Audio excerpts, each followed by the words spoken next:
Hi hello ನಮಸ್ಕಾರ ಸ್ನೇಹಿತರೆ. ಇಲ್ಲಿ ಸಾವಾಗಿರೋದು ಯಾರದ್ದು ಅನ್ನೋ ಕ್ಲಾರಿಟಿ ಸಿಗೋದ್ರ ಜೊತೆಗೆ ಇಲ್ಲಿ ಚಾರುನ ಕಾಪಾಡೋದು ಯಾರು ಎಲ್ಲವನ್ನ ಕೂಡ ತಿಳ್ಕೋಬೇಕು ಅಂದರೆ ಈ ಒಂದು ವಿಡಿಯೋವನ್ನು ಪೂರ್ತಿಯಾಗಿ ನೋಡಿ. ತನ್ನ ಗಂಡನನ್ನು ಕಳ್ಕೊಂಡಿದ್ದಾಳೆ ಇಲ್ಲಿ ಚಾರು. ರಾಮಾಚಾರ್ಯ ನೆನಪಿನಲ್ಲೇ ಅಳುತ್ತಿದ್ದಾಳೆ ಚಾರು. ಇಲ್ಲಿ ಅವಳ ಗಂಡನ ಅಂತ್ಯ ಸಂಸ್ಕಾರ ಕೂಡ ಆಗುತ್ತೆ. ರಾಮಾಚಾರ್ಯ ಅಂತ್ಯ ಸಂಸ್ಕಾರದ ಜೊತೆಗೆ ಎಲ್ಲರ ಆಕ್ರಂದನ ಮುಗಿಲು ಮುಟ್ಟತ್ತೆ. ಇಲ್ಲಿ ರಾಮಾಚಾರಿ ಲೋಕವನ್ನ ಬಿಟ್ಟು ನಿಜವಾಗ್ಲೂ ಕೂಡ ಎಲ್ಲರನ್ನ ಬಿಟ್ಟು ಹೊರಡ್ತಾರೆ. ಜೊತೆಗೆ ಪಂಚಭೂತಗಳಲ್ಲಿ ಲೀನವಾಗ್ತಾರೆ.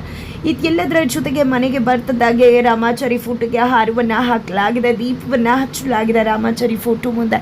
ಎಲ್ಲರೂ ಕೂಡ ಕಣ್ಣೀರು ಹಾಕ್ತಿದ್ದಾರೆ ರಾಮಾಚಾರಿಯನ್ನ ಕಳ್ಕೊಂಡು. ಆದರೆ ಇಲ್ಲಿ ಚಾರುಗೆ ತನ್ನ ಗಂಡ ತನ್ನ ಜೊತೆ ಮಾತಾಡಿರೋ ಮಾತುಗಳು ನೆನಪಾಗ್ತದೆ.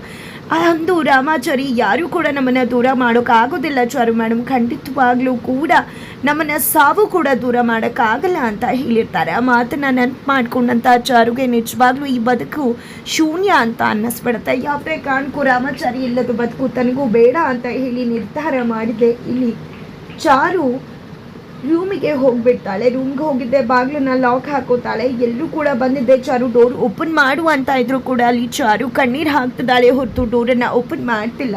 ಇಲ್ಲ, ನನ್ನ ಗಂಡನೆಲ್ಲದ ಬದುಕು ಬೇಡ ಅಂತ ಹೇಳಿ ತನ್ನ ಅಂತ್ಯವನ್ನು ಮಾಡ್ಕೊಳ್ಳೋಕೆ ಮುಂದಾಗ್ತದಾಳೆ. ಇದು ಮುರಾರಿಗೆ ಗೊತ್ತಾಗ್ಬಿಡುತ್ತೆ. ಕಿಟಕಿಯಿಂದ ನೋಡ್ಬಿಡ್ತಾರೆ ಚಾರು ಏನು ಮಾಡ್ತಿದ್ದಾಳೆ ಅಂತ. ಅದೇ ಕಾರಣಕ್ಕೆ ಓಡ್ ಬಂದು ಇಲ್ಲಿ ಚಾರು ಅದಕ್ಕೆ ತನ್ನನ್ನು ಮುಗಿಸ್ಕೊಳ್ಳೋಕೆ ಮುಂದಾಗ್ತಿದ್ದಾರೆ ಅಂತದ್ದಾಗಿ ಎಲ್ಲರೂ ಕೂಡ ಚಾರು ದಯವಿಟ್ಟು ಡೋರನ್ನು ಓಪನ್ ಮಾಡುವಂತ ಹೇಳ್ತಿದ್ದಾರೆ. ಹಾಗಿದ್ರೆ ಇಲ್ಲಿ ಚಾರುನ ಬದುಕಿಸೋದು ಯಾರು? ಖಂಡಿತ ರಾಮಾಚಾರ್ಯ ಪ್ರೀತಿನೇ ಚಾರುನ ಬದುಕಿಸ್ತಕ್ಕಂಥದ್ದು.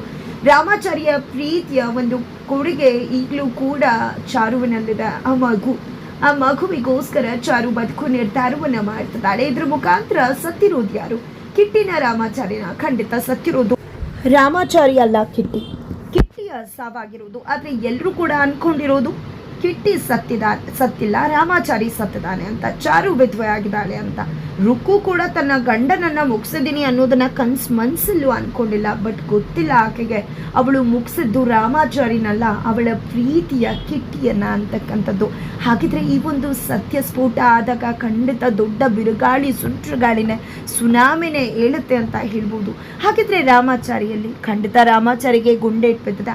ಅದೇ ಕಾರಣಕ್ಕೋಸ್ಕರ ರಾಮಾಚಾರಿ ಹಾಸ್ಪಿಟಲೈಸ್ ಆಗಿದ್ದಾರೆ. ಹಾಗಿದ್ರೆ ಹಾಸ್ಪಿಟಲ್ ಅಲ್ಲಿ ಇರ್ತಕ್ಕಂಥ ರಾಮಾಚಾರಿ ಮನೆಗೆ ಬರುವುದು ಯಾವಾಗ? ವೈಶಾಖ ಎಂಟ್ರಿ ಆಗ್ತದ್ಯಾ? ಏನಾಗುತ್ತೆ? ಯಾವ ರೀತಿ ಕತೆಗೆ ಟ್ವಿಸ್ಟ್ ತಗೊಳುತ್ತೆ? ಎಲ್ಲವನ್ನ ಕೂಡ ತಿಳ್ಕೊಬೇಕು ಅಂದ್ರೆ ಮುಂದಿನ ವಿಡಿಯೋಗೆ ವೇಟ್ ಮಾಡುವುದನ್ನು ಯಾವುದೇ ಕಾರಣಕ್ಕೂ ಕೂಡ ಮರಿಬೇಡಿ.